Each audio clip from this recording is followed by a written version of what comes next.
भुवस्वः तत्सवितुर्वरेण्यं भर्गो देवस्य धीमहि धियो यो नः प्रचोदयात्। ओम शांति शांति शांति। ओम परमपिता परमात्मा ओम परमात्मకు ఓంకు వందనాలు ప్రణామాలు. ఋషులకు మహర్షులకు మునులకు యోగులకు గురువులకు ఆచార్యులకు అధ్యాపకులకు పెద్దలకు మాతాపితలకు శ్రేయోభిలాషులకు మిత్రులకు అందరికీ వందనాలు ప్రణామాలు. ఓం అథ శ్రీమద్భగవద్గీత మూలం సర్వశాస్త్ర నిష్ణాత విపశ్చిద్వరేణ్య పండిత శ్రీ ముక్తి రామోపాధ్యాయ తర్వాత నామము స్వామి ఆత్మానంద సరస్వతి గారు విరచిత భాష్యోపేతము. తెలుగు అనుకృతి వేద వేదాంగ పారంగత దర్శన తత్వవేత్త కళా ప్రపూర్ణ పండిత గోపదేవ శాస్త్రి గారు విరచిత టీకా తాత్పర్య వివరణము అవతారవాద సంయుతము. ప్రకాశకులు ఆర్య సమాజం కూచిపూడి. ఇది విశుద్ధ భగవద్గీత. ఇందులో 8 అధ్యాయాలు పూర్తి చేసుకున్నాము.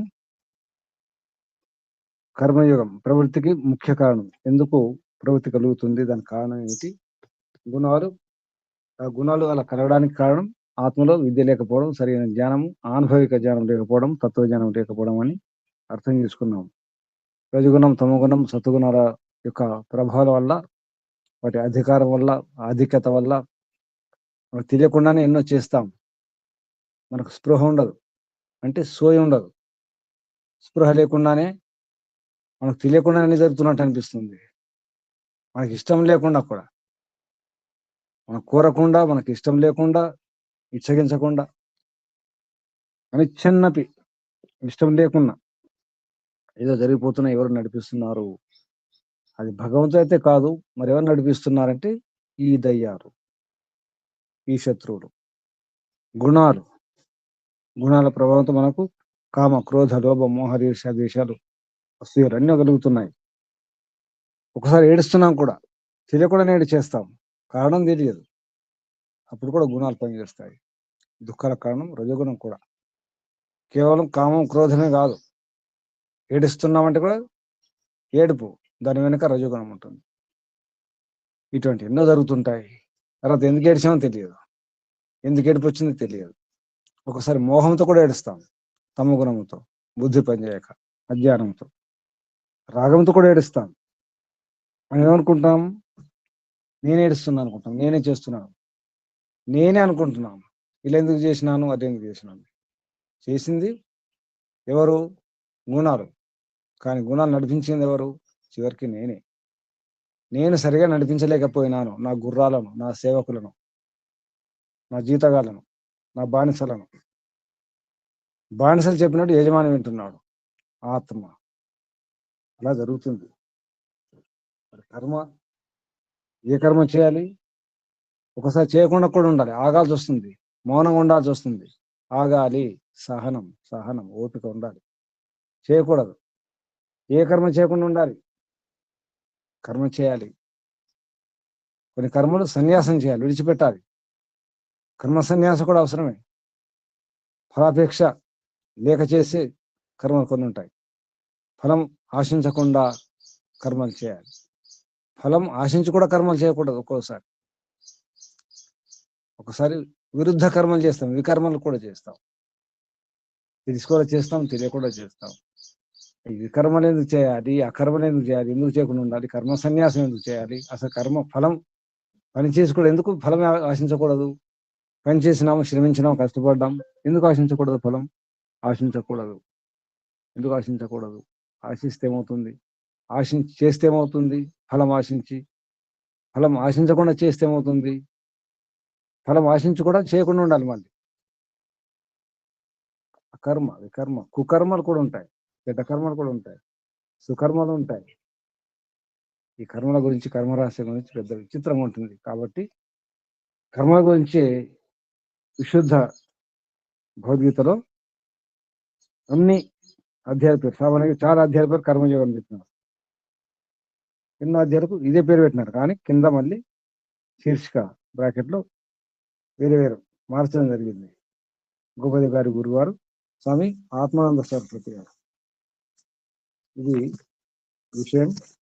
ఇప్పుడు శ్రీమద్ భగవద్గీత విశుద్ధ భగవద్గీత 9వ అధ్యాయం. ఇది కర్మయోగమే, కానీ కర్మ సన్యాసమునకు సాధనం ఏమిటి అనే విషయం. ఏమిటి కర్మ సన్యాసం, ఏమిటి సాధన, ఏమిటి అనే విషయాన్ని. కాబట్టి మనం ఇప్పుడు 9వ అధ్యాయం కర్మ యోగం, కర్మ సన్యాసం సాధనం కర్మయే అని చెప్పడం జరుగుతుంది. ముఖ్యంగా ఆలోచిస్తే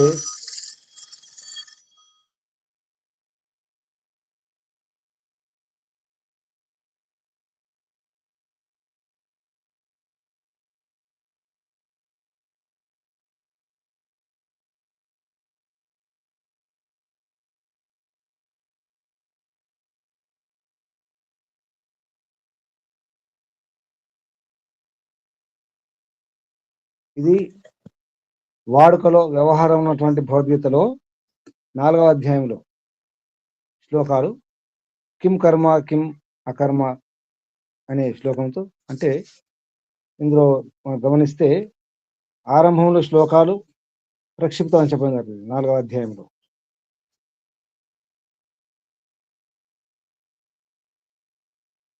ఎన్ని శ్లోకాలు అంటే 15 శ్లోకాలు ప్రక్షిప్తాలు ఆరంభం నుంచి. ఒకసారి చూడండి, ఇదే పుస్తకంలో చివర్లో ఉన్నాయి. 4వ అధ్యాయం చతుర్థోధ్యాయం అని చెప్పేసి వాడుకలో ఉన్నటువంటి భగవద్గీతలో జ్ఞానయోగం ఇది 4వ అధ్యాయం. ఇందులో కొన్ని శ్లోకాలు తెలిసిన శ్లోకాలు కూడా ఉన్నాయి. పరిత్రాణాయ సాధూనాం వినాశాయ చ దుష్కృతాం ధర్మ సంస్థాపనార్థాయ సంభవామి యుగే యుగే. ఇది ప్రసిద్ధమైన అందరికి తెలిసినటువంటి అందరి నోళ్ళలో ఉన్నటువంటి గీతా బోధిత శ్లోకం. అలాగే ముందు శ్లోకం కూడా 7వ శ్లోకం, యదా యదా హి ధర్మస్య గ్లానిర్భవతి భారత అభ్యుత్థానమధర్మస్య తదాత్మానం సృజామ్యహం. ఇది ప్రక్షిప్తాల కింద తీసుకున్నారు. ఇది ప్రక్షిప్తాలని. అదేవిధంగా ఒక శ్లోకం, చాతుర్వర్ణ్యం మయా శ్రేష్టం గుణకర్మ విభాగశః తస్య కర్తారం అపి మాం విద్ధి అకర్తారం అవ్యయం. ఈ శ్లోకం కూడా ప్రమాణంగా తీసుకుంటాం. చాతుర్వర్ణ్యం మయా శ్రేష్టం గుణకర్మ విభాగశ. ఇది కూడా ప్రక్షిప్తం. 4వ అధ్యాయంలో 1 నుంచి 15 శ్లోకాలు ప్రక్షిప్తం అని గోపతి గారి గురువు గారు స్వామి ఆత్మానంద సరస్వతి గారు చెప్పడం జరిగింది. వాడుకలో ఉన్న భగవద్గీతలో 16వ శ్లోకం నుంచి మనం తీసుకునేది ఇది. అది 4వ అధ్యాయం అయితే ఈ విశుద్ధ భగవద్గీతలో 9వ అధ్యాయం. ఇది గమనించండి. ఒకసారి వెనక పుటల్లో పేజీలో చూసుకోండి. 16వ శ్లోకం మామూలు వాడుకలో ఉన్నటువంటి భగవద్గీతలో, అది గమనించండి.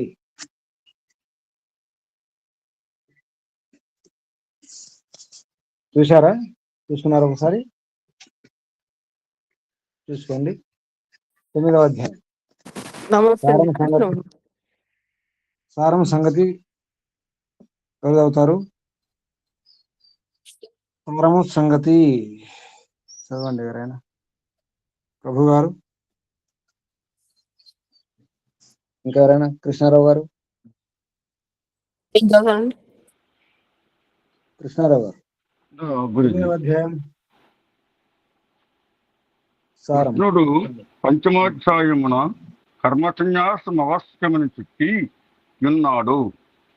తరువాత 3 అధ్యాయములలోనూ కర్మాచరణ ఆవశ్యకతను బలపరచుచు కర్మాచరణకు ప్రధాన కారణము ప్రవృత్తి అని అర్జునుని ప్రశ్నకు సమాధానం చెప్పి ఉన్నాడు.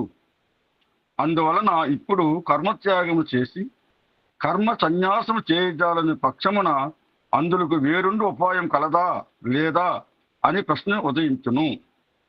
ఈ ప్రశ్నకు సమాధానము ఈ అధ్యాయమున చెప్పబడినది. కర్మకు అకర్మకు సంబంధించిన విషయము మిక్కిలి సూక్ష్మము.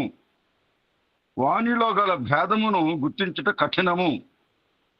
వాస్తవమున కర్మయే స్వయముగా కర్మ సన్యాస రూపమును ధరించును. కర్మ నుండి ఫలాకాంక్షను ఫల సంకల్పమును కూడా వేరు చేసినప్పుడే కర్మ సన్యాసం అగును. కర్మ సన్యాసమునకింతకంటే ఉత్తమ విధి మరియొండు లేదు. ఈ విధానము అనుష్ఠించుట వలన కర్మభేదము దగ్ధమగును. అందువలననే కర్మ చేయబడియు అకర్మ అనిపించుకొనును. ఈ విధానమున శారీరక కర్మలను చేయించి ఆ కర్మలకు సంబంధించిన భావనలను మనసున చింతించుటయను పాపము చేయవలసిన ఆవశ్యకత కూడా కలుగదు. ఇంతే కాక లోకహిత బుద్ధితో చేసిన కర్మయు అకర్మయే యగును. ఇందునను కర్త తానొనొచ్చు కర్మకు ఫలము అపేక్షించినప్పుడు అని కృష్ణుడిపై సమాధానం చెప్పి ఉన్నాడు. ఓం నమస్తే. ఓం. ఏమర్థమైంది కృష్ణారావు గారు, మిగతా వారు? కర్మ అకర్మ, కర్మ సన్యాసం ఎందుకు చేయాలి? అసలు కర్మ సన్యాసం అంటే ఏమిటి? శరీరంతో పని చేయకుండా ఉండడమా? అంటే ఆధ్యాత్మిక మార్గం ఉన్నవారు, మోక్ష మార్గంలో ప్రయత్నం చేసేవారు శరీరంతో పని చేయకూడదు. శరీరంతో పని చేస్తే అవుతుంది సంస్కారాలు. సంస్కారాలు ఏర్పడతాయి. సంస్కారాలు ఏర్పడితే మళ్ళీ జన్మ వస్తుంది. కాబట్టి ఏ పని చేయకూడదు. చూస్తూ ఉండాలంటే ఏం జరిగినా చూస్తూ ఉండండి, చూస్తూ ఉండడమే. అదా కర్మ సన్యాసం అంటే. మిగతా చెప్పండి, ఏమర్థమైంది? అకర్మ అంటే ఏమర్థమైంది? సరే, వికర్మ అంటే పదార్థం. అకర్మ, వికర్మ, కుకర్మ, సుకర్మ. ఒకటి చెప్పండి. కర్మ, కర్మ అంటే అర్థమైంది కదా, మన సమాజ కర్మలు ఉంటాయి. మనకు అంటకుండా అంటే ఏం చేయాలి? కర్మఫలం అపేక్ష అంటే ఆశించకుండా చేయాలి. మనం అదే పని చేస్తాం. యోగులు కూడా అవే చేస్తారు. యోగులు కూడా నవ్వుతారు, ఏడుస్తారు, పడుకుంటారు, లేస్తారు, అన్నం తింటారు, నీళ్ళు తాగుతారు, అన్నీ చేస్తారు. వారు కూడా ఏసీ రూమ్లో ఉంటారు, ఫ్లైట్లో తిరుగుతుంటారు, కార్లో తిరుగుతారు. భేదం ఏమిటి? యోగులకు మనకు భేదం ఏమిటి?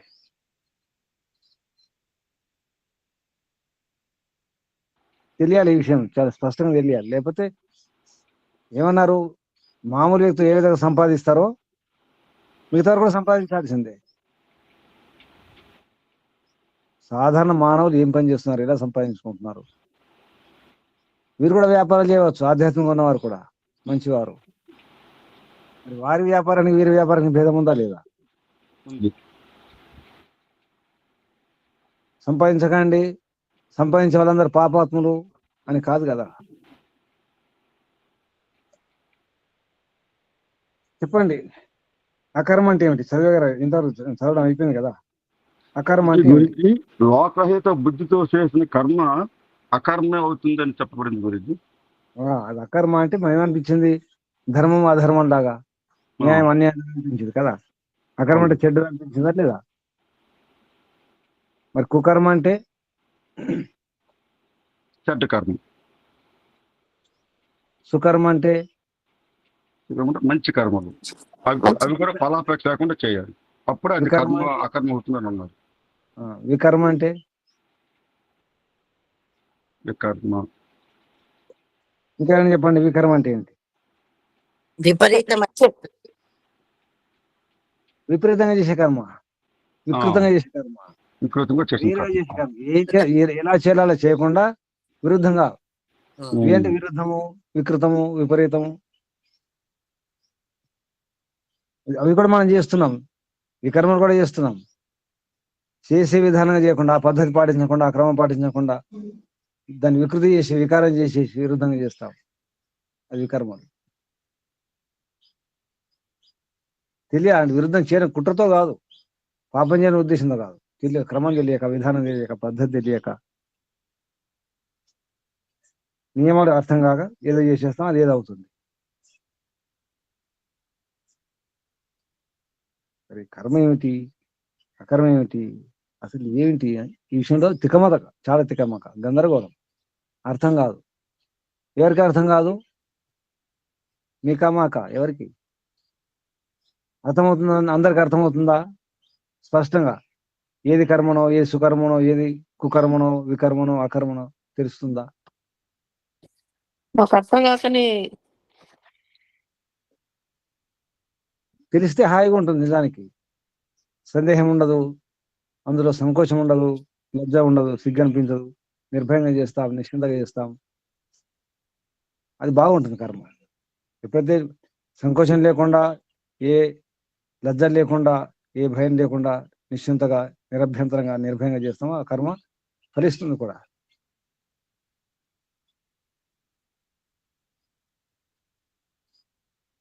కర్మ గురించి అందరికి స్పష్టంగా తెలిసిందా? చేతండి ఎవరైనా.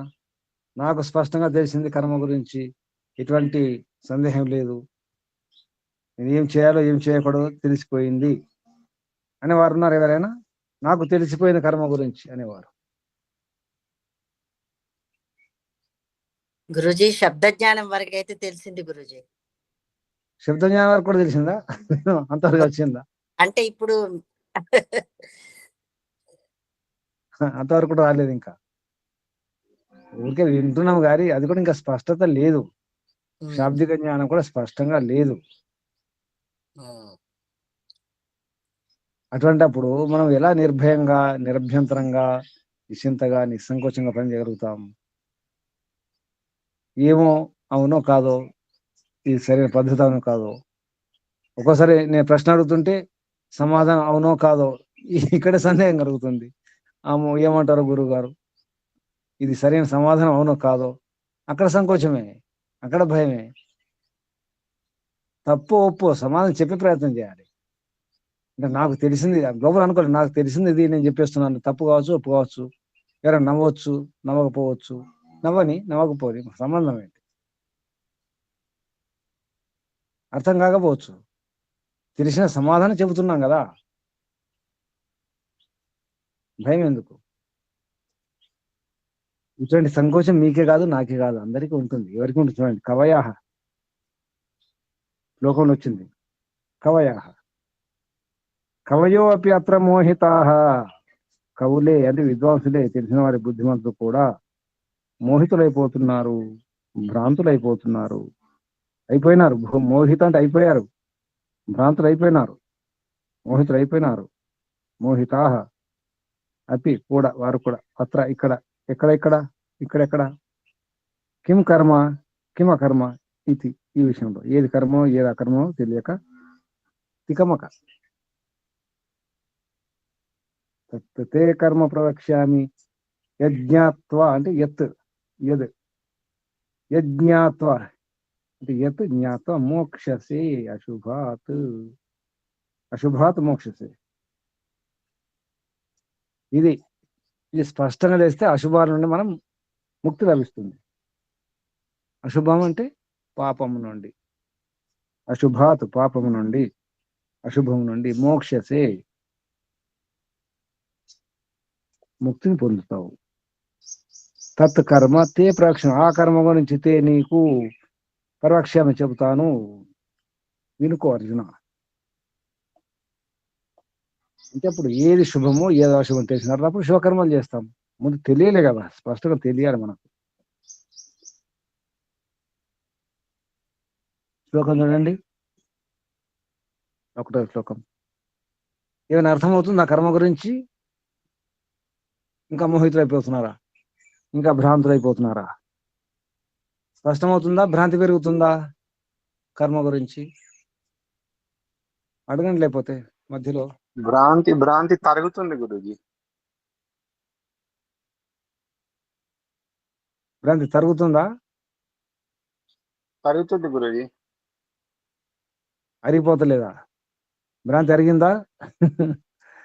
పెరగడానికి లేదు కదా.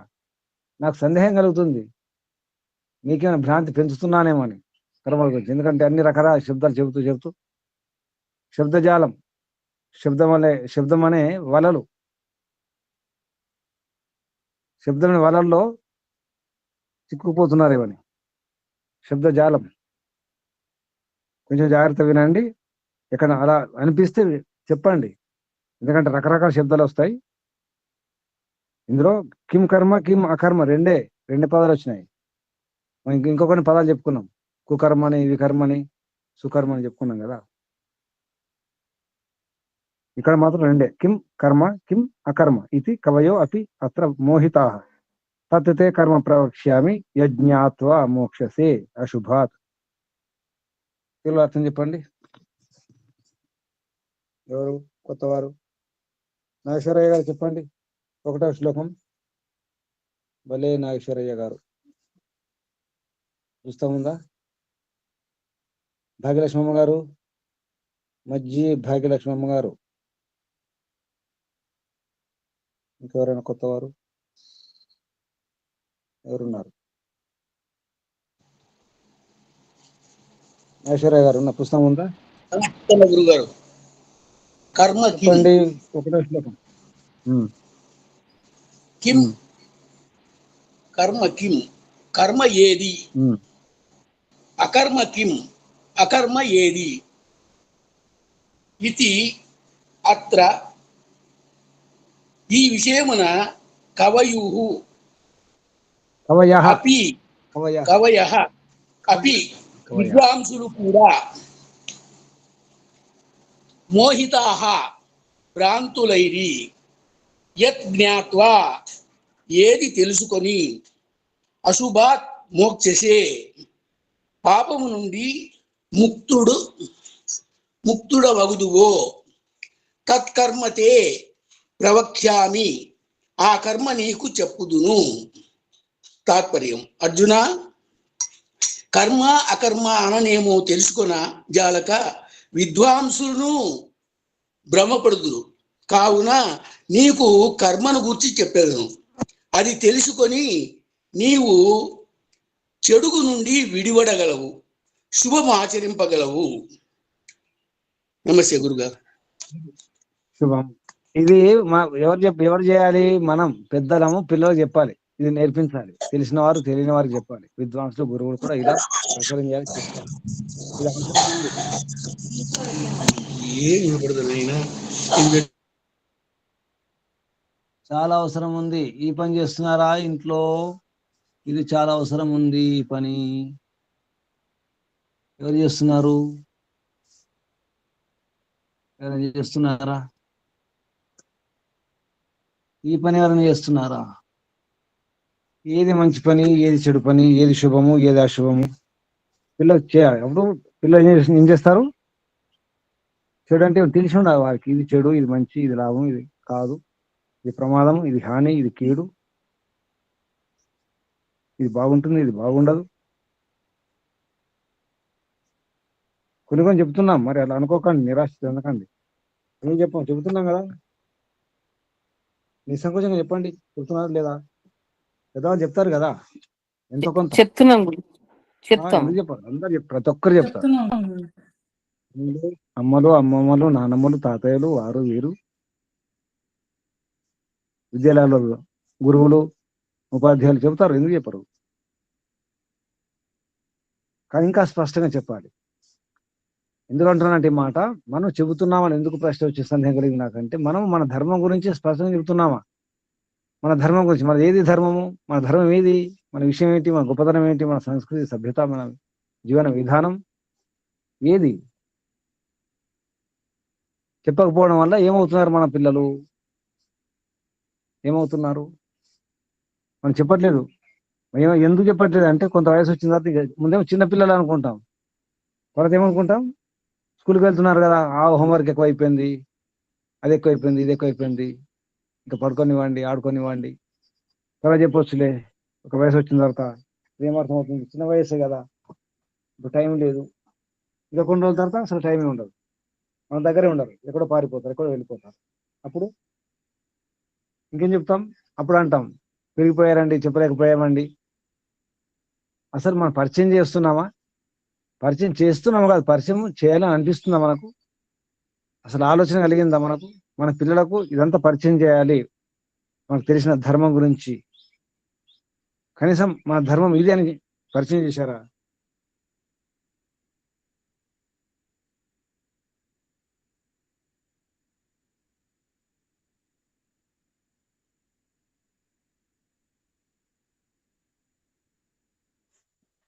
గురుజీ వినపట్టలేదు గురుజీ, మ్యూట్ లో ఉన్నట్టున్నారు. పరిచయం పరిచయం చేయాల్సిన అవసరం చాలా ఉంది మన ధర్మం గురించి. చాలా స్పష్టంగా ఇప్పుడు అర్జునుడు కృష్ణుడు చెప్పడం జరుగుతుంది కర్మ గురించి, అకర్మ గురించి. ఇదే విషయం నిజానికి ఏది మంచి ఏది చెడు, శుభం అశుభం మనం చెబుతున్నామా? ఇది శుభకర్మ, ఇది అశుభకర్మ, ఇది చేస్తుంది ఈ లాభం, దీనివల్ల ఇది కీడు హాని జరుగుతుంది, ప్రమాదం జరుగుతుంది, జాగ్రత్తగా ఉండండి అని చెప్పడం అవసరం. అలాగే మన ధర్మం గురించి చెప్పాలి, పరిచయం చేయాలి. ఇప్పుడు చాలా అవసరం ఉంది. తెలియజేయండి, పరిచయం చేయండి, మార్గం చూపించండి. అక్కడ దగ్గర గురుకులాన్ని తీసుకెళ్ళండి. అసలు ఇది విద్య ఇలా ఉంటుంది. ఎంతో కొంత గురుకులాలు నయమే, కనీసం పరిచయం చేస్తున్నారు, రుచి చూపిస్తున్నారు. కనీసం ఇంట్లో మీరు చదువుతారా లేదా వేరే విషయం, ఇంట్లో వేదాలు ఉంచండి. ఈ భగవద్గీత, విశుద్ధ భగవద్గీత, రామాయణం, మహాభారతంలో అనుశాసన పర్వం, శాంతి పర్వం, ఇటువంటి పర్వాల గురించి, విదురనీతి, చాణక్యనీతి ఇటువంటి పుస్తకాలు ఉంచండి. చదవడం తర్వాత పరిచయం చేయండి. ఈ పుస్తకంలో ఇది ఉంటుంది, ఈ నీతి ఉంటుంది, ఈ విషయం ఉంటుంది. అలాగే ఆయుర్వేదాల గురించి ఆయుర్వేద పుస్తకాలు కూడా ఉంచండి, ప్రయత్నం చేయండి. తర్వాత లాభం అవుతుంది. ఇదేమిటి, ఇదేం పుస్తకం, అదేం పుస్తకం అడుగుతారు, చెప్పొచ్చు అప్పుడు సందర్భం కల్పించుకొని. ఏదో కారణం ఉండాలి కదా, కనిపించాలి, పుస్తకాలు కనిపించాలి. అప్పుడప్పుడు మనం కూడా చదువుతుండాలి. అది చెప్పకుండా పర్వాలేదు, వింటుంటారు, చూస్తుంటారు, గమనిస్తుంటారు చిన్నపిల్లలు. చెప్పాలి, అడగకుండా చెప్పే ప్రయత్నం చేయాలి. వారు వినకుండా వారు ఆటపాటలు ఉంటారు, ఆడుకుంటుంటారు, పరిగెత్తుంటారు, ఎగురుతుంటారు, దూకుతుంటారు. మనం చెప్పడమే మన పని. అన్ని వింటారు పిల్లలు, పరిగెత్తుతున్నా, దూకుతున్నా, ఎగురుతున్నా, అవి చేసుకుంటూ కూడా ఇవి వింటారు. చాలా వేగం, వాడి బుద్ధి వేగం ఉంటుంది, సూక్ష్మం ఉంటుంది. అంటే సూక్ష్మం అంటే చాలా చతురులు పిల్లలు. నిజానికి ఆ వేగాన్ని మనం తట్టుకోలేం. వారి పరిశీలన శక్తి చాలా ఉంటుంది, అన్ని గమనిస్తారు పిల్లలు. ఎందుకంటే వారికి ఎటువంటి భయాలు ఉండవు, సంకోచాలు ఉండవు, ఏ ఒత్తిడి ఉండదు, ఏ బాధ్యత ఉండదు. కాబట్టి చిన్నప్పటి నుంచే, తల్లి గర్భంలో ఉన్నప్పటి నుంచే ప్రయత్నం చేయండి. ఇది చాలా అవసరం ఉంది. తర్వాత శ్లోకం, రెండవ శ్లోకం. కర్మణో హి అపి కర్మణః హి అపి కర్మణో హి అపి బోద్ధవ్యం బోద్ధవ్యం చ వికర్మణః అకర్మణశ్చ బోద్ధవ్యం గహనా కర్మణో గతి. గహన గతి, కర్మణ గహన గతి. చెప్పండి తెలుగులో అర్థం. వారు ఇంకెవరైనా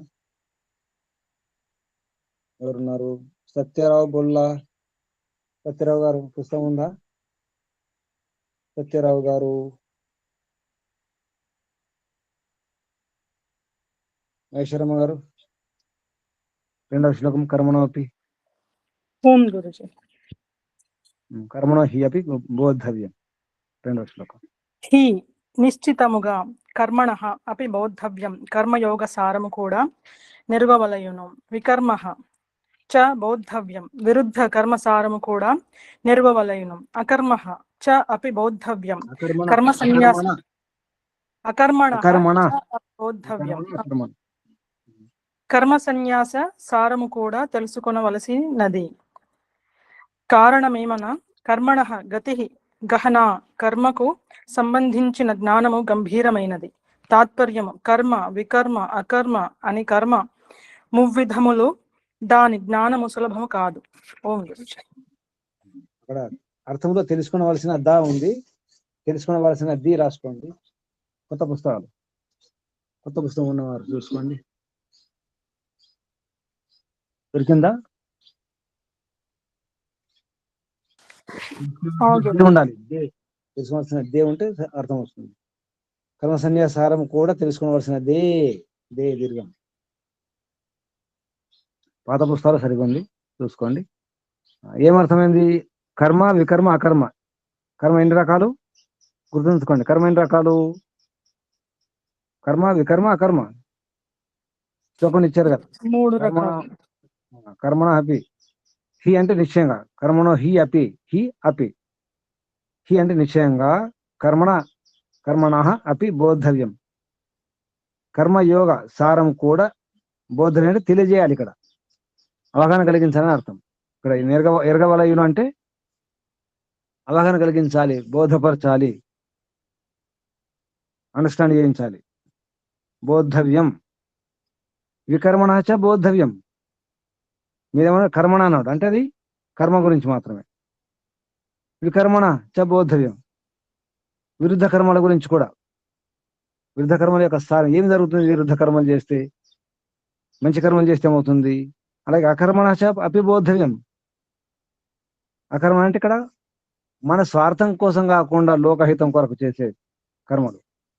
లోకహిత బుద్ధితో, లోకహితం అనే ఆలోచనతో చేసే కర్మలు అకర్మ కర్మలు అవుతాయి. అకర్మలు. మరి కర్మ సన్యాస సారం. కర్మ సన్యాసం అంటే కర్మఫల అపేక్షించకుండా, తన స్వార్థంగా చూడకుండా అందరి కొరకు పరోపకారం కొరకు చేసే కర్మలు అకర్మ అన్నారు. వాటి గురించి తెలియజేయాలి, అర్థం చేయించాలి. ఎందుకు?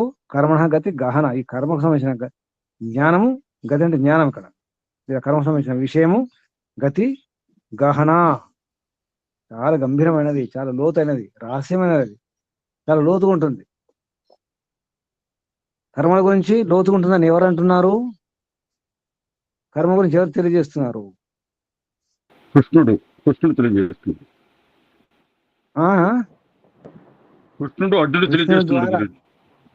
కృష్ణుడి ద్వారా. కృష్ణుడు అనే పాత్ర ద్వారా చెప్తున్నది ఎవరు? ఈ శబ్దాలు, ఈ కర్మ వ్యాస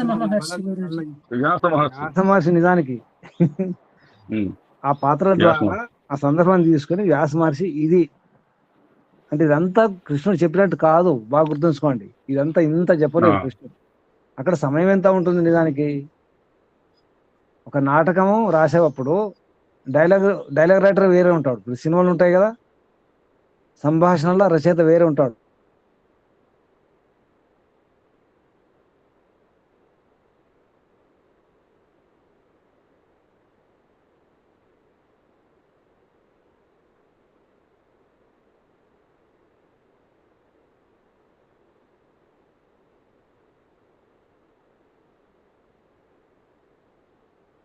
వినిపిస్తుందా? సిగ్నల్ పోయిన మధ్యలో. వినిపిస్తుంది గురుజీ, ఇప్పుడు వినిపిస్తుంది.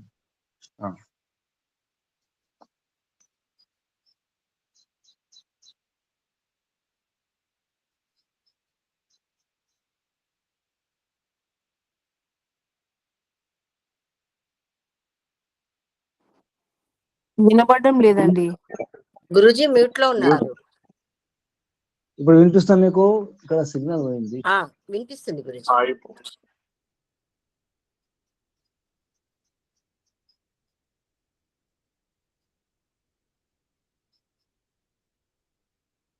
మళ్ళీ లేదు గురుజీ, పోయింది సిగ్నల్. వినిపిస్తుంది ఇప్పుడు?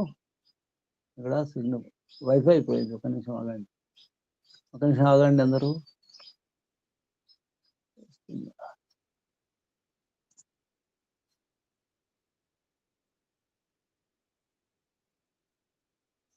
వినిపిస్తుందా?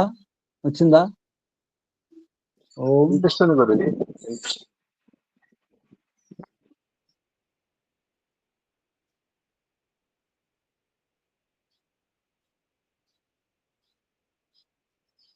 లేదు గురుజీ. ఆగండి వస్తున్నా, ఆగండి. ఓం. కర్మల గురించి, వికర్మల గురించి, అకర్మల గురించి స్పష్టంగా తెలుసుకోవాలి. ఇది గంభీరమైన విషయం అని చెప్తున్నారు వ్యాస మహర్షి కృష్ణుని పాత్ర ద్వారా. అంటే ఏ పాత్ర అయినా మాటలు రాసేవారు వేరుంటారు, కథ రాసేవారు వేరుంటారు, జరిగింది వేరుంటుంది. ఇది ఇతిహాసమే, జరిగినటువంటి విషయం. కానీ ఇలా కృష్ణుడు అర్జునుడు చెప్పినారు అనే ఈ సందర్భం తీసుకుని చాలా నీతులు, చాలా విషయాలు చెప్పడం జరుగుతుంది. కర్మ గురించి ఇంత స్పష్టంగా, ఇంత లోతుగా, ఇంత వివరంగా అర్జునునికి కృష్ణుడు చెప్పినట్టు కాదు, కానీ వ్యాస మహర్షి ఇదంతా కూడా తెలియజేస్తున్నారు. ఇది గమనించండి. తర్వాత శ్లోకం, కర్మణి అకర్మ యః పశ్చేద్ అకర్మణి చ కర్మ యః స బుద్ధిమాన్ మనుష్యేషు స యుక్తః కృత్స్న కర్మకృత్. 3వ శ్లోకం అర్థం చెప్పండి, ప్రభు గారు చెప్పండి. ప్రభు గారు 3వ శ్లోకం, కర్మని అకర్మ. నమస్తే గురుజీ.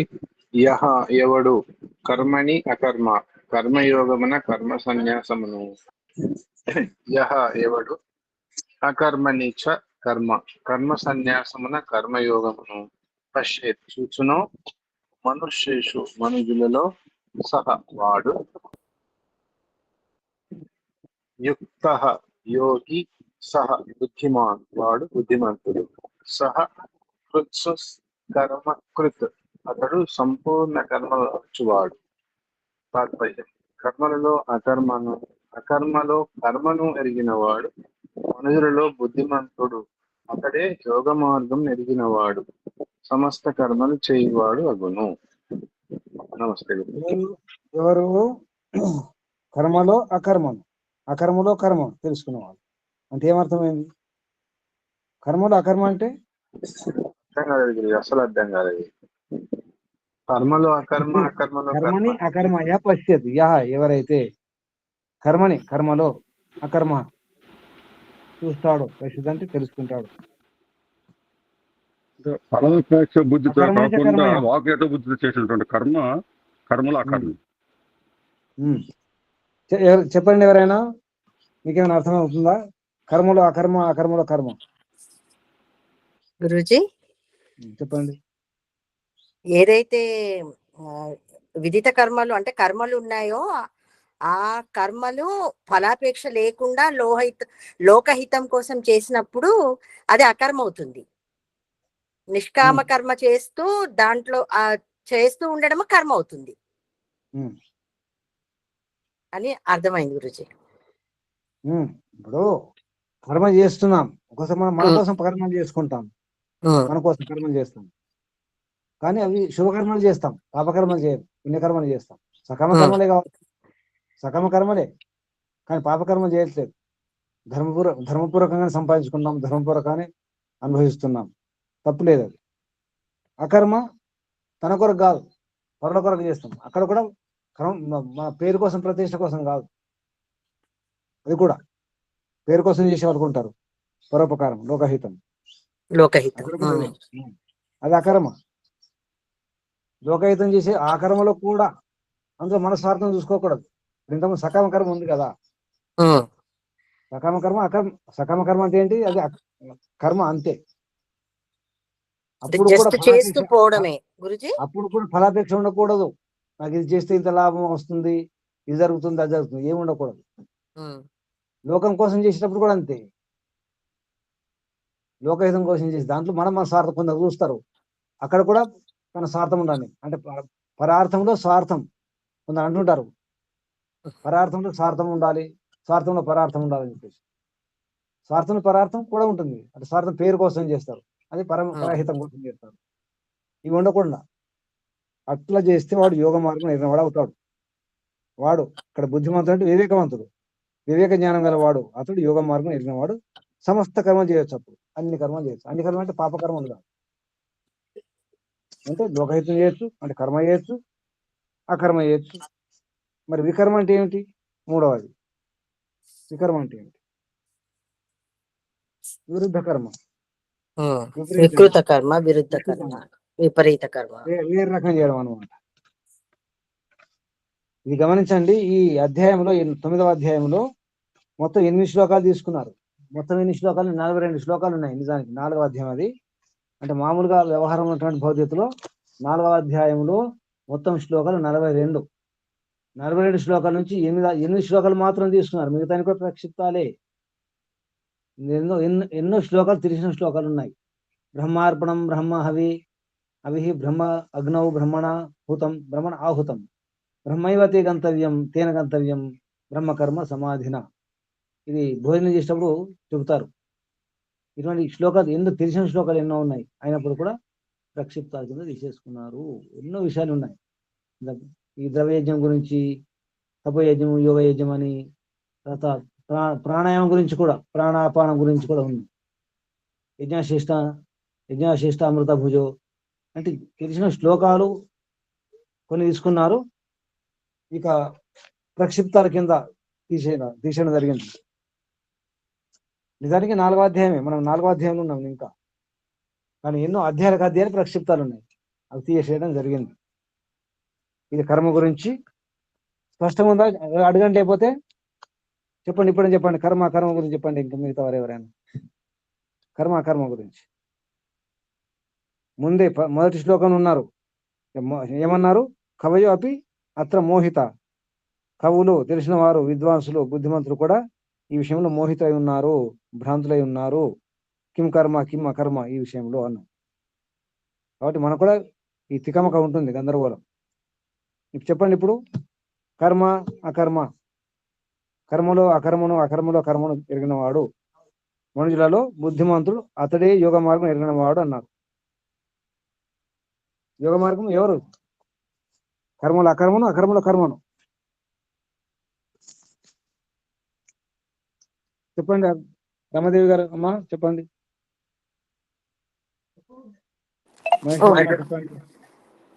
కర్మలో అకర్మ అంటే కర్మ చేయడంలో అంటే సత్కర్మ చేయడము అని, ఆ కర్మ వల్ల ఇతరులకు కూడా మంచి జరగడమే కర్మలో అకర్మ.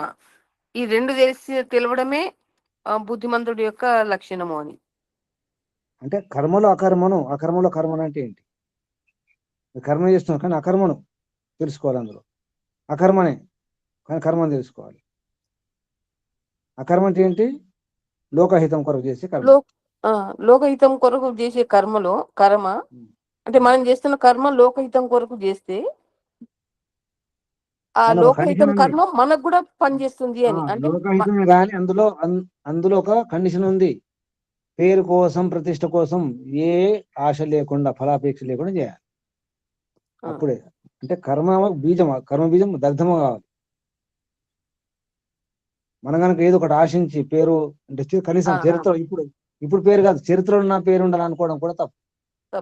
చరిత్రలో నా పేరు ఉండాలనుకుని దానం చేస్తాం, పరోపకారం చేస్తాం, ఏదో చేస్తాం. చివరికి నా ఫోటో అక్కడ ఉండాలి, నా శిలా విగ్రహం అక్కడ ఉండాలి అనుకోకూడదు.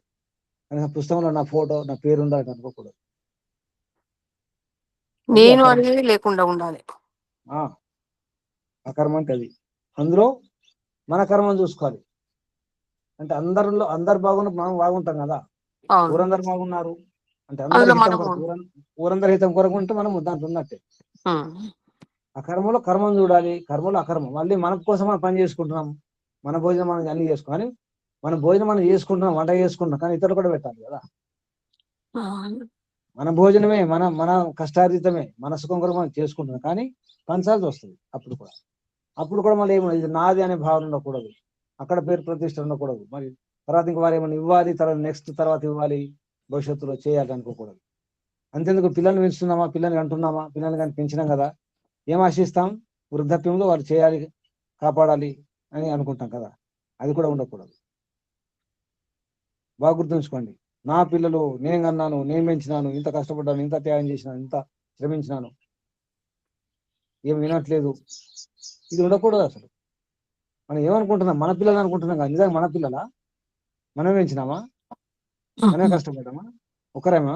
కేవలం తల్లి మాత్రమేనా? తండ్రి మాత్రమేనా? ఎందరు లేరు? పిల్లలు పెరుగుతున్నారు, పెద్దవారు అయ్యారంటే ఈ మధ్యలో ఎంతమంది సహకరిస్తే చివరికి భగవంతుని సహకారం ఏం లేదా? సమాజం సహకారం లేదా? దేశం సహకారం లేదా? ప్రపంచం, పంచమహాభూతాలు, సూర్యచంద్రుడు, ఇటువంటి వీరందరూ సహకారం లేదా? మన పెత్తనం ఏంటి పిల్లల పైన?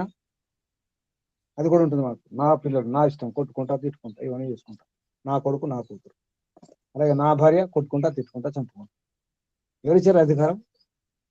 మన పిల్లల పైన మనకే అధికారం లేదు. భార్య పైన భర్తకు, భర్త పైన భార్యకు అధికారం ఎక్కడిది? ఎవరిపైన లేదు. ఈ కర్మ గురించి అర్థం చేసుకుంటే అర్థమవుతుంది. ఇప్పుడు చెప్పండి మిగతా ఇంకా ఎవరైనా. వాణి వారు చెప్పండి ఏమర్థమైందో. కర్మలో కర్మ, కర్మలో అకర్మ, తికమక. వాణమ్మ గారు ఉన్నారా? సామ్రాజ్యమ్మ గారు, విపినారాయణ గారు, అప్పలనాయుడు గారు, ఏమర్థమైంది? మునిశేఖర్ గారు ఏమర్థం చేసుకుంటున్నారు? ఎవరు లేరా? అంత మౌనం. గురుజీ వేద విహిత కర్మలు తర్వాత ఈ కర్మలు మాత్రం ఈ అకర్మణిలో వస్తాయని అర్థం చేసుకోవచ్చా గురుజీ? లేదు, వేదవేత కర్మలు కూడా మన స్వార్థం, మన శుభం గురించి, మన ఆరోగ్యం గురించి చేసుకునే కర్మలు ఉంటాయి. వేదవేత కర్మలో కర్మ అకర్మ రెండు ఉంటాయి. కర్తవ్య కర్మల్లో గురుజీ అకర్మ ఉంటుందా? కర్తవ్య కర్మల్లో కర్తవ్య కర్మలలో అకర్మ ఉండదు కదా? కర్తవ్య కర్మ ఉంటుంది. దేశం కోసం కూడా మన కర్తవ్యం ఉంటుంది కదా. ఇప్పుడు ఒక రాజు క్షత్రుడు ఏం చేయాలి? ధర్మం కొరకు యుద్ధం చేయాలి. తన కొరకు కాదు కదా. ఉంటాయి కదా. అది అకర్మ కిందకే వస్తుంది కదా గురుజీ, రాజు యుద్ధం చేయడం అనేది. అకర్మ తన కోసం కాదు, ధర్మం కోసం. సైనికులు ఉంటారు, ఇప్పుడు వారి కోసం ఏం చేసుకుంటారు? కానీ వారికి చరిత్రలో నా పేరు ఉండాలి, నేను వీరుని శూరుని అనిపించుకోవాలని అంటే తప్పు. మళ్ళీ అక్కడ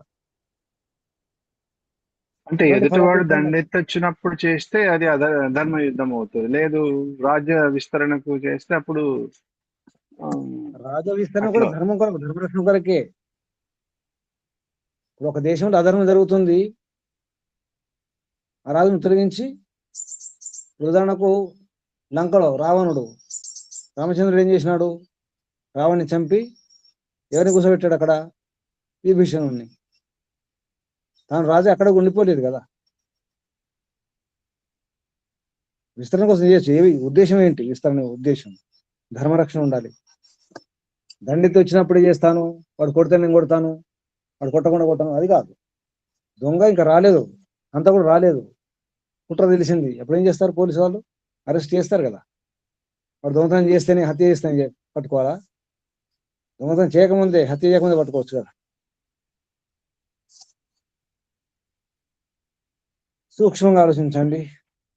అంటే తన స్వార్థం కోసం కాకుండా కేవలం తన పరివారము, తన స్వార్థం కాకుండా చేస్తే సంఘ దీనికోసము, తర్వాత వేరే రాజ్య యోగక్షేమాల కోసం చేస్తే, పరోపకారం కోసం చేసేది అకర్మ అవుతుంది అనుకోవచ్చు గురుజీ. పరోపకారం కోసం చేయండి కానీ పేరు కోసం చేయకండి. పరోపకారం కోసం చేయండి కానీ చేయాలి. నా పేరు ఉంది, ఫలాపేక్ష ఉండకూడదు. ఏ రకమైన ఫలాపేక్ష ఉండకూడదు. అది కర్మ, అకర్మ. మిగతా ఏం మాట్లాడట్లేదు. ఓం గురుజీ. అంటే వైరాగ్య బుద్ధితో చేయడం, వైరాగ్య బుద్ధి అంటే దానిపైన ప్రతిఫలం పైన ఆశ లేకుండా. వైరాగ్య బుద్ధి అంటే అది కాదమ్మా. వైరాగ్య బుద్ధి అంటే ఈ ప్రపంచంలో ఈ సుఖాల వెనుక దుఃఖాలు తెలుసుకొని దాని సంజ్ఞ అంటారు. సరైన జ్ఞానం కలిగినప్పుడే వశీకార సంజ్ఞ వైరాగ్యం అంటారు. దృష్టానుశ్రవిక విషయ వితృష్ణ వశీకార సంజ్ఞ వైరాగ్యం అంటే దృష్టం, చూసినటువంటి విషయాలు, విన్న విషయాలు ఏవైతే ఉంటాయో అదే కాకుండా మనకు ఇలా వింటాము, మీరు ఇలా చేస్తే ఇది లాభం, చూసిన విషయాలు, విన్న విషయాలు ఉంటాయి. వాటి వల్ల మనకు ఇది కలుగుతుంది, అది అంటే దాని పట్ల స్పష్టంగా తెలిసి అది సుఖమే ఉండొచ్చు అక్కడ, కానీ దాని వెనుక దుఃఖం ఉంది, శ్రమ ఉంది, తపస్సు ఉంది, ఖర్చు ఉంది అని తెలుసుకొని దాని నుంచి దూరం కావడం, అంటకుండా ఉండడం, అది వైరాగ్యం. వశీకార సంజ్ఞ అంటే తనను తన కంట్రోల్ ఉంచుకోవాలి. వశీకారం అది వశీకార సంజ్ఞ, సమ్యక్ జ్ఞానము, అది వైరాగ్యం. అంటే సరిగ్గా వైరాగ్యం అంటే మాటల వైరాగ్యం కాదు, వివేక వైరాగ్యం అన్నారు. అందుకే అంటే జ్ఞానపూర్వకంగా, బుద్ధిపూర్వకంగా, విద్యతో తెలుసుకొని ఇది సరైనది కాదు అనిపిస్తుంది, సుఖం అనిపిస్తుంది, కానీ తర్వాత మోసం ఉంది, కష్టం ఉంది, హాని ఉంది అని భయపడి దూరం జరిగి ఉండడం, అంటకుండా ఉండడం. వినండి, అలా అని చెప్పి తినకుండా ఉండడం కాదు, అంటకుండా ఉండడం. అంటే అంటకంటే మానసికంగా అంటకుండా ఉండాలి. శారీరకంగా తింటుంటాం, తిరుగుతుంటాం, అన్ని చేస్తుంటాం. ఇప్పుడు చెప్పండి అమ్మా, అడుగుతున్నారు.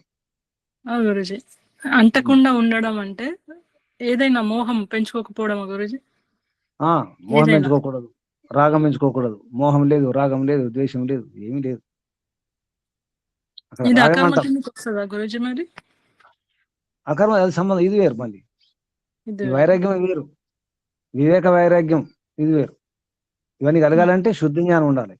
శుద్ధమైన జ్ఞానం ఉన్నప్పుడు, శుద్ధమైన విద్య ఉంటే, జ్ఞానం ఉంటే కలుగుతుంది. అంటే మళ్ళీ శుద్ధమైన జ్ఞానంతో శుద్ధమైన కర్మ చేయాలి. అప్పుడు కర్మ చేయకుండా రాగం దూరం కాదు. వీతరాగులు అంటే రాగం నుంచి విగతం, దూరమైన వారు. అలా అని చెప్పేసి ఎక్కడో వెళ్ళిపోవడం కాదు, మళ్ళీ పరమాత్మ వైపు వెళ్తేనే. మళ్ళీ ఎప్పుడైతే మనం ప్రపంచాన్ని అర్థం చేసుకొని, ప్రపంచాన్ని దాన్ని మునగకుండా, ఇరుక్కోకుండా, ప్రపంచాన్ని వాడుకుంటే, ఇప్పుడు వాడుకోవడం జరుగుతుంది. కంట్రోల్ చేసుకొని, ప్రపంచాన్ని కంట్రోల్ చేసుకొని, మనం చెప్పినట్టు దాన్ని ఉపయోగించుకొని ఎటువైపు వెళ్ళాలి? పరమాత్మ వైపు వెళ్ళడమే వైరాగ్యం. అటు ఇటు కాకుండా మళ్ళీ ఎక్కడో వెళ్ళిపోయి ఎక్కడో కొట్టుకుపోతే అది వైరాగ్యం కాదు. వైరాగ్యం రెండు కండిషన్లు ఉంటాయి. ప్రపంచం నుంచి దూరం కావాలి, పరమాత్మ అంటుకోవాలి, పట్టుకోవాలి. అది వైరాగ్యం. రెండు అర్థాలు ఒకటే. మళ్ళీ ఒకటేమో విడిపోవడం, ఒకటేమో ఇటు దగ్గర కావడం, ప్రపంచాన్ని దూరం చేసుకొని పరమాత్మను దగ్గర చేసుకోవడం, అటు నుండి ఇటు. అది వైరాగ్యం. ఇక్కడ ఈ కర్మ గురించి వేరు. మళ్ళీ ఈ క్రమంలో కర్మ వస్తుంది. వైరాగ్యం కేవలం వైరాగ్యం ఉందని చెప్పేసి మళ్ళీ అక్కడే ఉండడం, అలాగే ఉండడం, అలాగే వ్యవహారం చేయడము, అది వైరాగ్యం వచ్చినట్టు కాదు. వైరాగ్యం అంటే ఎందుకుంటాం? అక్కడ పాములు ఉన్నాయి, తేలు ఉన్నాయి, దుర్గంధం ఉంది, ఎందుకుంటాం అక్కడ నుంచి దూరం వెళ్ళిపోతాం కదా.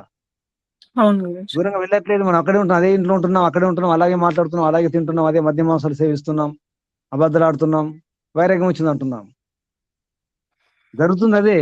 మనకి ఏమనిపిస్తుంది అంటే ఇంట్లోనే ఉంటున్నాం, అలాగే ఉంటున్నాం, అందరిలాగా ఉంటున్నాం, అబద్ధాలు ఆడుతున్నాం, అన్ని చేస్తున్నాం, వాడు చెప్పినట్టు చేస్తున్నాం, మన ఇంటి వ్యవహారం చేస్తున్నాం, అది అటువంటి ఆహారం తీసుకుంటున్నాం, అటువంటి వ్యవహారం చేస్తున్నాం, వైరాగ్యం వచ్చేసింది అనుకుంటున్నాం. లోపల భావన ఉంది, వైరాగ్యం భావన ఉంది, లేదని కాదు, భక్తి ఉంది, కానీ ఒప్పుకుంటున్నాం కదా, ఒప్పుకుంటున్నాం, అలాగే ఉంటున్నాం, అందరిలాగే ఉంటున్నాం, లోపల ఒప్పుకుంటున్నాం, అది కాదు. అందుకే అర్థమైంది. చాలా జాగ్రత్తగా వినాలి, జాగ్రత్తగా అర్థం చేసుకోవాలి, మనన చింతన బాగా చేయాలి. అకస్మాత్ ఇప్పటికిప్పుడు అర్థం కాదు ఇటువంటి విషయాలు, చాలా లోతు విషయాలు ఇవి. తర్వాత శ్లోకం చూడండి. యస్య సర్వే సమారంభాః కామ సంకల్ప వర్జితాః జ్ఞానాగ్ని దగ్ధ కర్మాణం తం ఆహు పండితం బుధా. వాడు పండితుడు, అని పండితులు అంటారు బుధులు. 4వ శ్లోకం ఎవరు చూస్తారు ఉన్నవారు? చదవాలా గురుజీ? సుజాతమ్మ గారు చెప్పండి. 4.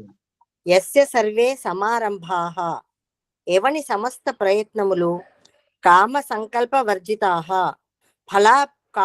ఫలాకాంక్ష రహితంలో, ఫల సంకల్ప రహితంలో, తం అతనిని బుధాః విద్వాంసులు జ్ఞానాగ్ని దగ్ధ కర్మాణం జ్ఞానమనడి అగ్నిలో కర్మలను దహించినట్టి పండితం పండితునిగా ఆహుహు చెప్పుదురు. తాత్పర్యము: తా చేయు పనుల కర్మలనన్నింటినీ ఫలమును అభిలషింపక చేయువాడు జ్ఞానమనడి అగ్నిలో వానిని దహింపజేసిన వాడు అగును. అగ్నితో జ్ఞానమనడి అగ్నితో వానిని దహింపజేసిన వాడు అగును. ఆ గురుజీ, సాధారణముగా మనుజుడు కర్మలను ఫలాపేక్షతో చేయును. అతడు వానికి కర్తయే తానొనర్చిన కర్మలకు లభించు ఫలములను అనుభవించుటకు జన్మమనడి బంధనమున పడును.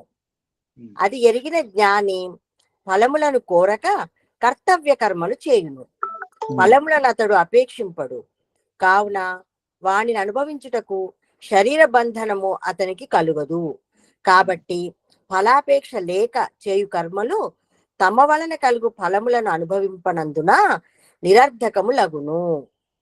అట్టి కర్మలే జ్ఞానాగ్నిచే దహింపబడినట్లు ఎంచబడును. భగవద్గీత యందును వేదానుకూలంగా వ్రాయబడిన ఇతర గ్రంథముల యందును వాడబడిన కర్మ శబ్దము వేద విహిత కర్మను తెలుపును. వేదాదులలో చేయరానిదిగా నిషేధింపబడిన కర్మ వికర్మ అనబడును. చేయవలసిన పని చేయకుండుట అకర్మ అనబడును. అదియే కర్మ అభావము. ఈ అధ్యాయమున ఫలము కోరక చేసిన కర్మ అకర్మగా వ్యవహరింపబడినది. ఫలమును అభిలషింపక చేసిన కర్మ అది చేయబడినట్లే. అకర్మగా ఎంచుటలో దోషము లేదు కదా. అందువలననే 3వ శ్లోకమునందు కర్మలో అకర్మ, అకర్మలో కర్మ అని ఎరుగుటగా వర్ణింపబడినది. గురుజీ నమస్తే. జ్ఞానాగ్ని ఇక్కడ కర్మఫలం ఒకటేమో ఆశించడం, సంకల్పం కూడా రాకూడదు, ఆలోచన కూడా రాకూడదు. ఫల సంకల్ప రహితం, ఫల సంకల్పం కూడా ఉండకూడదు. అలా అలవాటు చేసుకోవాలంటే యోగాభ్యాసం ద్వారానే సాధ్యం ఇది. అందుకే యోగి కావాలి అన్నారు. యోగి అయినప్పుడు ఇదంతా సాధ్యం. యోగి కాకుండా సాధ్యం కాదు. ముఖ్యంగా యోగ మార్గంలో వెళ్ళినప్పుడు ఇదంతా అర్థమవుతుంది. ఊరికే మనం అధ్యయనం చేసుకుంటూ చదువుకుంటూ వింటుంటే ఏం అర్థం కాదు. ప్రయత్నం చేయండి. జ్ఞానంతో, జ్ఞానాగ్ని దగ్ధ కర్మాణం అన్నారు. జ్ఞానం అనే అగ్నితో, జ్ఞానం అగ్నితో, అగ్నిలో, ఇక్కడ జ్ఞానాగ్ని దగ్ధ కర్మాణం అంటే జ్ఞానం అనే అగ్నితో లేదా అగ్నిలో కర్మను దహించినట్టు. అటువంటి పండితుణ్ణి అంటే వాడు పండితుడు, పండితం, బుధులు, బుద్ధిమంతులు, విద్వాంసులు, తెలిసిన వారు, వివేకవంతులు వారు అంటారు చేసే కర్మలు ఏవైతున్నాయి అంటే ఫలం ఏమో ఆశించకూడదు, కోరకూడదు. కోరడం కాదు, ఆలోచన కూడా రాకూడదు. చివరికి ఎక్కడికి వచ్చింది? విద్య, జ్ఞానం అనే అగ్ని. ఇది బాగా గుర్తుంచుకోండి. జ్ఞానం అనే అగ్ని అది ముఖ్యం. వేదములో కానీ ఇతర శాస్త్రాలు కానీ పతంజలి మహర్షి యోగ దర్శనంలో కానీ ఎక్కడైనా ఇదే వస్తుంది. శుద్ధ జ్ఞానం, శుద్ధ కర్మ, శుద్ధ ఉపాసన. జ్ఞానం అనేది అగ్ని. నిజానికి యోగం కూడా అగ్ని, యోగాగ్ని అన్నారు. ప్రాణాయామం కూడా అగ్ని. దోషాలను దూరం చేసుకోవాలి, అప్పుడు అర్థమవుతుంది. ఇటువంటి విషయాలు అర్థం కావాలంటే బ్రహ్మముహూర్తంలో అర్థమవుతాయి. సాయంత్రం పూట, మధ్యాహ్నం పూట అర్థం కాదు ఇటువంటి విషయాలు. ప్రశాంతంగా ఉన్నప్పుడు, సాత్విక బుద్ధి వృత్తి ఉన్నప్పుడు, సాత్విక వాతావరణం ఉన్నప్పుడు అప్పుడు చాలా బాగా అర్థమవుతాయి. సరేనా? అంటే ఇక్కడ అర్థం ఏమర్థం చేసుకుంటున్నారు? మన కర్మ ఏదైతే అకర్మ అన్నామో, మరి వికర్మ అంటే అర్థమైందా? వికర్మ అంటే ఏమర్థమైంది? వికర్మ అంటే విపరీత కర్మ. అదే వేదంలో చేయరానివిగా చెప్పండి కర్మలను వేదంలో చెప్పారు కదా వద్దని. వద్దని విరుద్ధ కర్మలు, వికృత కర్మ అవి. అదనమాట నిషిద్ధ కర్మలు. నిషిద్ధ కర్మ, విపరీత కర్మలు, విరుద్ధ కర్మ. మనం కర్మ చేయనట్టు ఎప్పుడైతే ఫలం ఆశించకుండా చేస్తామో అది ముఖ్యం అన్నమాట. మీరు ఏమని చెప్పండి, ఫలం ఇంత కావాలి అంత కావాలి అడగద్దు. ఈరోజు మంత్రం వచ్చింది కదా, ఇయ్యత్ అనుకుంటే ఇంత కావాలి, ఇంత ఇవ్వండి, వర్చస్సు తర్వాత పరిమాణం అని చెప్పి ఇంత పరిమాణంలో ఇవ్వండి, నా పాత్ర ఇంత ఉందా అంత ఇవ్వండి. అది కూడా అడిగేది లేదు ఇక్కడ, ఏం అడిగేది లేదు. ఈరోజు మంత్రం ఉదయం వచ్చింది, ఏతావత్ వర్చస్సు, ఇంత వర్చస్సుంది, నాకు ఇంత కావాలి. ఏ పరిమిత పరమాత్మ ఇట్లా అనంత వర్చస్సుంది, నాకు కొంత ఇంత ఇవ్వండి.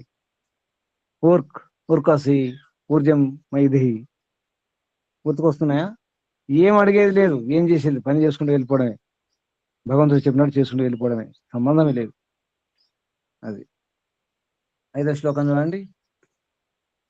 చెప్తున్నామా ఆపేద్దామా? తిరిగి చెప్తున్నారు. ఇంకా 4 శ్లోకాలని తిరిగి చెప్తున్నాం. ఈరోజు మన చింతన బాగా చేయండి. కర్మ, అకర్మ, వికర్మ, అలాగే సుకర్మ, కుకర్మ భేదం ఏమిటి తెలుసుకునే ప్రయత్నం చేయండి. చేస్తూ నేను ఏ కర్మలు చేస్తున్నానని ప్రశ్నించుకోండి. నేనే కర్మలు చేస్తున్నాను, ఇప్పుడు ఇంతవరకు ఏ కర్మలు చేసినాను, మన ఇంతవరకు చేసిన కుకర్మలు చేసినామా లేదా, అకర్మలు చేసినామా లేదా, ఏమే కర్మలు చేసినాం చూసుకోండి. సరేనా? ఇంకేమైనా సందేహాలు, ప్రశ్నలు? గురూజీ సందేహం కాదు కానీ మీరు మొట్టమొదటి చెప్పారు గురూజీ, అందరూ చెప్పండి మన వాళ్ళకంటే మొన్న ఒక ముల్లా చెప్తున్నాడు గురూజీ, మీరు మీ గురించి మీ పిల్లలకు చెప్పడం లేదు, మా పిల్లలు చెప్పేసి మేము లవ్ జిహాద్ చేస్తున్నాం అని అంటున్నారు. మా పిల్లలకు మేము చెప్తున్నాము, వాళ్ళు మా సత్యం. పిల్లలకు చెప్పేసి మా దాంట్లో తీసుకుంటున్నారు, తప్పు మీదే సత్యం. అంటున్నాడు గురుజీ. అవును, సత్యం కదా, సత్యం సత్యం అక్షరాల. మీరు ఆ మాట చెప్తుంటే నాకు అది గుర్తుకొచ్చింది గురు. టీవీలో ఓపెన్ గా చెప్తున్నాడు ఆయన, టీవీ లైన్ డిస్కషన్. అవును, అవకాశం కల్పిస్తున్నారు. మన పిల్లలు అడుగుతున్నారు, మాకు ఎందుకు చెప్పలేదు, ఎందుకు పరిచయం ఇంత గొప్పది చెప్తున్నారు, వేదం అని, భగవద్గీత అని, కృష్ణుడు అర్జునుడు అని చెప్తున్నారు కదా, మరి ముందుగా పరిచయం చేయాలని అడుగుతున్నారు మన పిల్లలు. మీరు ఒకసారి అడిగి చూడండి, ఒక వయసు వచ్చిన పిల్లల్ని ఎందుకు మాకు పరిచయం చేయాలని అడుగుతున్నారు వాళ్ళు. ఇప్పుడు 10th అయిన తర్వాత, ఇంటర్మీడియట్ అయిన తర్వాత వాళ్ళని అడగండి ఆ పిల్లల్ని, మాకెందుకు చెప్పలేదు మరి, ఇన్ని ఏళ్ళు అయింది, మీ దగ్గర పెరిగాం కదా, మీరే పెంచారు కదా. ఇప్పుడు నేను చెప్పారా ఋషుల గురించి, మహర్షుల గురించి? కనీసం వేదాలు 4, ఋగ్వేదం, యజుర్వేదం, సామవేదం, అథర్వేదం, ఆ ఋషులు, అందులో ఉన్న విషయాలు, అది ఎప్పటి నుంచి ప్రారంభమైంది చెప్పారా ఎప్పుడన్నా? మన ఋషుల పేరు ఎంతమంది పేరు తెలుసు మన పిల్లలకు? మన మహాత్ముల గురించి ఏం తెలుసు? అసలు ఓం అంటే ఏంటి తెలుసా? అసలు దేవుడు అంటే తెలుసా మన పిల్లలకు? దేని దేవుడు అంటారు ఇప్పుడు చెప్పినామా? ధర్మం గురించి చెప్పినామా? ధర్మం అని దీన్ని అంటారు, అధర్మం అని దీన్ని అంటారని. స్వర్గం అంటే ఏమిటి, నరకం అంటే ఏమిటి చెప్పామా? చెప్పలేదు. అందుకే నేను ఏమంటా అంటే అన్ని చెప్పకండి, కనీసం ఆర్యోద్దేశ రత్నమాల చదివించాను అంతే. ఆర్యోద్దేశ రత్నమాల చిన్న పుస్తకము, కొన్ని శబ్దాలు ఉన్నాయి, 100 శబ్దాలు ఉన్నాయి. ఆ శబ్దాలు అర్థం చేసుకుంటే చాలు, చాలా విషయాలు తెలుస్తాయి, ఎన్నో విషయాలు. ఈ చిన్న పని చేయండి ముందుగా. లేదా చిన్నపిల్లలు అంటే చెప్పండి, ఓం అంటే ఇది, ధర్మం అంటే ఇది, వేదం అంటే ఇది, ఇన్ని వేదాలు ఉన్నాయి, ఆ పేర్లు కంఠస్థం చేయించండి, మాటి కనిపించండి. ఆ ఓపిక లేదు మనకు, ఎంతసేపు ఆ సీరియస్ చూడడమే, సీరియస్లు, టీవీలు. ఇప్పుడు ఈ రోజుల్లో అయితే ఫోన్లు, యూట్యూబ్లు, ఆ రీళ్లు అవే ఉన్నాయి. మనం కూడా కొట్టుకుపోతున్నాం, జాగ్రత్త. ఒప్పుకుంటున్నారా? మనం కొట్టుకుపోతున్నామా లేదా? మౌనం. మౌనం వినండి. కొట్టుకుపోతున్నాం గురు, విపరీతంగా కొట్టుకుపోతా, సుడిగాల్లో మనం కూడా పడిపోయింది. కొట్టుకుపోతున్నాము. ఒకసారి అర్థం చేసుకో, మనమే కొట్టుకుపోతున్నాం అంటే వారి పరిస్థితి ఏంటి మరి?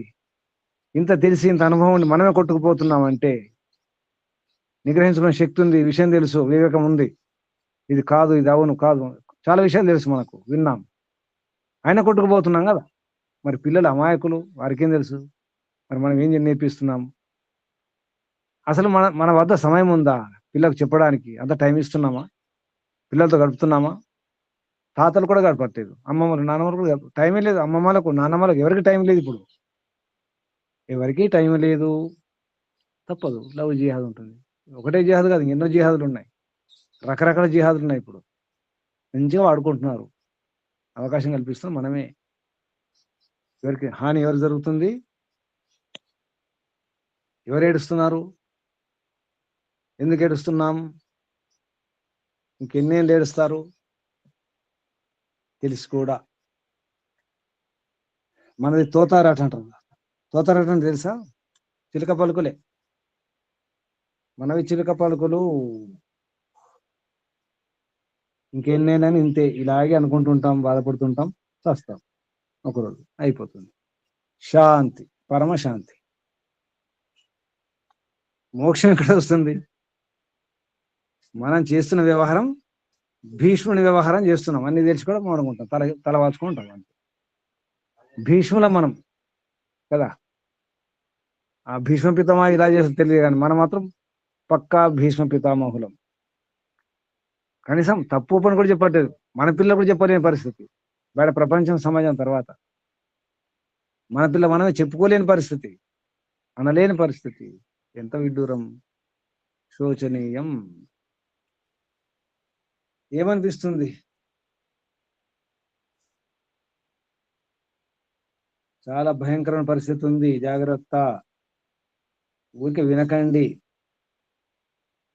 సంకల్పం తీసుకోండి, చెప్పే ప్రయత్నం చేయండి, కనీసం ఇంట్లో రక్షించుకునే ప్రయత్నం చేయండి.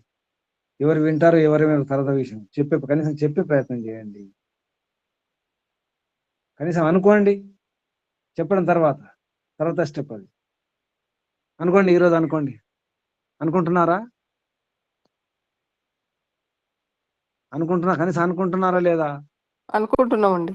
అసలు అనిపిస్తుందా లేదా? అదని చెప్పండి, అనిపిస్తుందా లేదా? అనిపిస్తుంది. అనిపిస్తే అనుకోండి, అనుకుంటే చేయండి. చెయ్యాలి. ముందు అనిపిస్తుందా లేదా? అనిపిస్తుంది, చెప్పాలనిపిస్తుంది. లేదా ఏదైనా నేను ఆరోపిస్తున్నానేమో. లేదండి, ఆరోపణకి చెప్పాలి. రావు కదా. నేను ఆరోపించట్లేదు కదా. ఆ, అవసరం ఉందమ్మా, చాలా జాగ్రత్త. ఆ, ముందు మన ఆడ అవసరం. కూతులను, మన ఆడపిల్లను కాపాడుకోవాలి ముఖ్యంగా. ఇంకో కొత్త విషయం కూడా వస్తుంది, మగ పిల్లలు కూడా కాపాడుకోవాల్సిన పరిస్థితి ఇప్పుడు. అవునా అండి. ఇంతవరకు ఆడపిల్ల అన్న కదా, మగ పిల్లలు కూడా ఇప్పుడు కొట్టుకుపోతున్నారు, అవును. ముస్లింలుగా మారిపోతున్నారు. మన పిల్లలు. ఏం చెప్పాలి, చెప్పలేని పరిస్థితి. మా అబ్బాయి ముస్లిం మారిపోయాడు అంటున్నారు, వినట్లేదు. బాలబ్రహ్మ గారు ఉన్నారా? బాలబ్రహ్మ గారు లేరు. వాళ్ళ అబ్బాయి మేధావి, కానీ ముస్లిం మతం మంచిది అంటాడు ఆయన. బాలబ్రహ్మ గారి అబ్బాయి ముస్లిం మతం మంచిది అంటాడు. ఇది అర్థం చేసుకోండి. అంటే ఏం జరుగుతుంది, మనం అంటే హేతుబద్ధంగా తర్కబద్ధంగా సైంటిఫిక్ గా మన విషయం మనం చెప్పట్లేదు. మన ధర్మం గురించి వాళ్ళు చూపిస్తున్నారు. వాళ్ళు ముస్లిం మతం ఇటువంటిది, ఇంత గొప్పది. అలా క్రైస్తవుల గురించి చెప్పుకుంటున్నారు, వాళ్ళు రకం చెప్పుకుంటున్నారు. మనం ఉన్న చెప్పుకోవడానికి నిజానికి లేదని కాదు, వారు లేనిది చెప్పుకుంటున్నారు. వారి సిద్ధాంతం సరైన కానే కాదు, సమగ్రం కాదు. మనం సరైన సిద్ధాంతం ఉంచుకొని కూడా, మంచి మార్గం ఉంచుకొని కూడా ఇంకా భయం. మనకు అసలు నమ్మకం లేదు. ముందు నిజం చెప్పండి, నమ్మకం ఉందా? వైదిక ధర్మం గొప్పది, ఇది సనాతనం, సత్యము నమ్మకం ఉందా? ఇదే సరైన నమ్మకం ఉందా? నమ్మకం ఉంది గురూజీ. లోపల ఇదే ఉంది గురూజీ, దృఢమైన నమ్మకం ఉంది గురూజీ. అది లేకపోతే మనం ఏం చేయలేం. కానీ వారికి ఉంది, అందుకే అలా చేస్తున్నారు. ముస్లింలు కానీ, క్రైస్తవులు కానీ, బౌద్ధులు కానీ, వేరే సిక్కులు కూడా చాలా గట్టిగా ఉంటారు. సిక్కు మతంలో పుట్టిన పిల్లలు మళ్ళీ బయటకు వెళ్ళారు, ముస్లింగా మారారు. మన రూట్స్ స్ట్రాంగ్ ఉంటే ఎవరు పెకలించలేరు గురూజీ. అది ఎవరు వేయాలి? ఆ రూట్స్, మనమే వేయాలి. మూలాలు తల్లిదండ్రులు, ముఖ్యంగా తల్లి, తర్వాత తండ్రి, తర్వాత గురువులు అవసరం ఉంది. బాల్యం నుంచి వేయాలి గురువు గారు. మీరు ఎక్కడో బావిలో నుంచి వస్తుంది బావిలో అడవులు ఎక్కడో మాట్లాడుతున్నారు. వేయగలిగితే మనం కూడా ఎంతో బాగా చేయగలం. కానీ మనము పిల్లలను అదే పనిగా ఎంతసేపు చదువులు ఇవి తప్పితే వేరేటివి ఈ ఇతర ప్రాంత చదువులు తప్పితే మనం ప్రయత్నం చేయడం లేదు. అది ఎందుకంటే మన పిల్లలు అమెరికా వెళ్ళాలి కదా, అదే మన లక్ష్యం. అది అవైదిక అయిపోతున్నారు.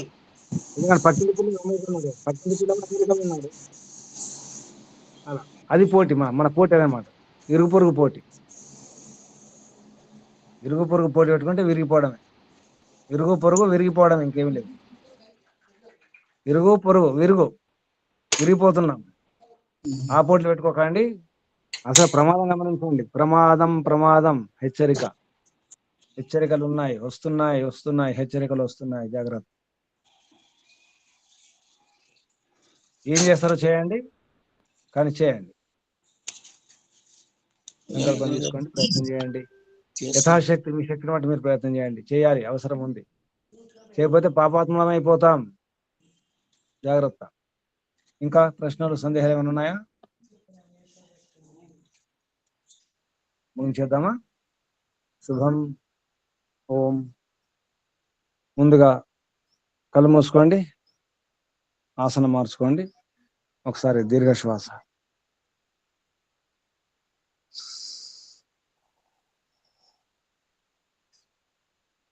ఓంకారం చేద్దాం ఒకసారి. ఓ